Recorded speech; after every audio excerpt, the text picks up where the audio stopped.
अगर तुम अपनी दुनिया को बदलना चाहते हो तो उसका सिर्फ एक तरीका है, अपनी नजर को बदलो। ये दुनिया तुम्हें वैसी नहीं दिखती है जैसी कि ये दुनिया है। ये दुनिया तुम्हें वैसी दिखती है जैसे तुम खुद हो। जिसकी नजर जैसी है उसके लिए ये दुनिया वैसी ही है। एक बार की बात है, एक बहुत बड़ा नेता एक साधु के छोटे से आश्रम में गया, क्योंकि उसने बहुत सुना था उस साधु के बारे में, और उसके मन में आया कि मैं एक बार जाकर के देखता हूं कि लोग इतनी तारीफ क्यों करते हैं उसकी। तो जब वो उस आश्रम में गया तो वहां पर एक छोटा सा कमरा था जहां पर एक कालीन बिछा हुआ था। वहां पर कुछ लोग बैठे हुए थे नीचे और साधु जी सामने बैठे हुए थे। कुछ सवाल जवाब चल रहा था। तो जैसे ही वो अंदर गया, वो अकेला नहीं था, उसके साथ में 4 बॉडीगार्ड्स भी थे, और उसको ये आदत थी कि जहां पर भी वो जाता था लोग अपनी जगह से खड़े हो जाते थे, उसकी तरफ देखते थे, हाथ जोड़ते थे, अपना सर झुकाते थे। लेकिन यहां पर ऐसा कुछ भी नहीं हुआ। साधु ने उसकी तरफ देखा तक नहीं, क्योंकि वो साधु किसी के सवाल का जवाब दे रहे थे। लेकिन नेता को इस बात पे गुस्सा आ गया। नेता को लगा कि ये मेरी बेइज्जती है। तो उस नेता ने साधु की बात को बीच में ही काटते हुए थोड़ा गुस्से से कहा, मैं आपसे कुछ कहना चाहता हूं। साधु ने उसकी तरफ देखा और बोले, आप थोड़ी देर रुकिए, पहले मैं इनके सवाल का जवाब दे लूं, उसके बाद में मैं आपसे बात करूंगा। तब तक अगर आप चाहें तो आप बैठ सकते हैं। बस साधु का इतना कहने की देर थी। नेता का चेहरा गुस्से से लाल हो गया और फिर उसने अपना सारा गुस्सा उस साधु के ऊपर निकाल दिया। अभी तक वो नेता बहुत ही तमीज से बात कर रहा था, यानी कि आप कह करके बात कर रहा था। अब वो तू तड़ाक पे उतर आया। नेता ने उस साधु को कहा, तुझे पता भी है मैं कौन हूं और तू किससे बात कर रहा है? साधु ने उसकी तरफ देखा और कहा, मुझे इससे कोई फर्क नहीं पड़ता कि आप कौन हैं, लेकिन आप जो कोई भी है, अगर आप चाहते हैं कि मैं आपके सवाल का जवाब दूं या आपसे बात करूं तो आपको कुछ देर रुकना होगा।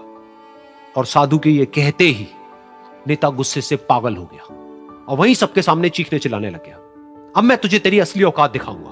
तूने मुझसे पंगा लेकर के ठीक नहीं किया है। तुझे पता भी है मैं तेरे बारे में क्या सोचता हूं। साधु ने फिर से उसकी तरफ देखा और बड़े ही प्रेम से कहा कि मुझे इससे कोई फर्क नहीं पड़ता है कि आप मेरे बारे में क्या सोचते हैं।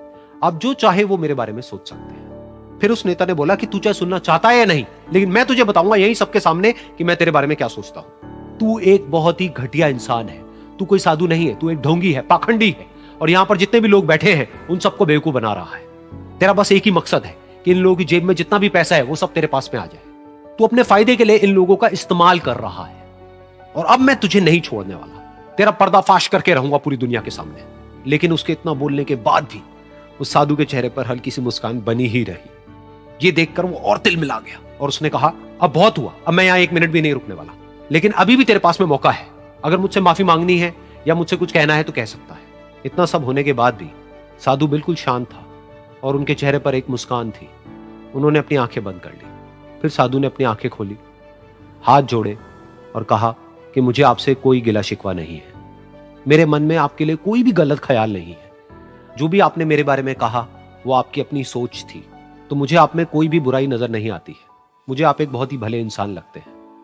और साधु के इतना कहते ही नेताजी का दिमाग 7वें आसमान पर पहुंच गया। उनके चेहरे पर एक अजीब सी खुशी थी, क्योंकि उस साधु ने वो ही कहा जो बाकी सब लोग उस नेता को कहते हैं।